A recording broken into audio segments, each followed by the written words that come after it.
Earlier in the day, the Sioux City School Board passed a resolution in support of Iowa's area education agencies. Yeah, that's right. And the resolution clarified the board's position when it comes to the AEA bill currently working its way through the state legislature. KTV's Matt Hoffman was at the school board meeting and he joins us live. So Matt, what does the resolution say?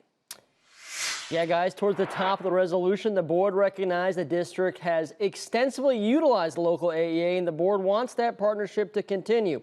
But the district supports some parts of the bill, including a provision that would give districts access to some buckets of money previously set aside just for those AEAs. In other words, under the House version of the bill, the district could continue to utilize the AEA for some services, but the district could also choose to spend those dollars elsewhere. Yeah, it's a resolution that of the board that supports the AEAs and what they do, but also I think points out some areas that could be improved. That's Dr. Rod Earlywine, the district superintendent, describing the resolution the school board passed Thursday. That vote coming as lawmakers at the Capitol actively debated changes to AEAs. I think we all believe that every good organization needs a good review and good audit to make sure that the money is being well spent. George made clear he supports AEAs. In fact, when discussing the resolution, he choked up. But others may think it doesn't go far enough.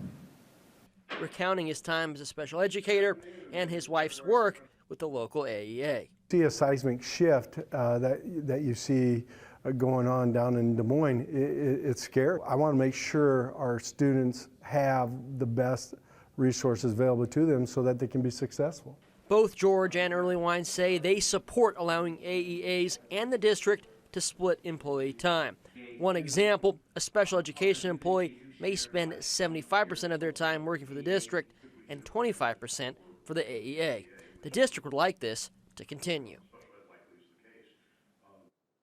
And some housekeeping notes. George officially abstained from voting on the final passage of the resolution. That's because his wife works for an AEA. It's also worth noting, of course, that while the bill passed the Iowa House, it still needs to pass the Iowa Senate and then, of course, be signed into law by the governor. Guys?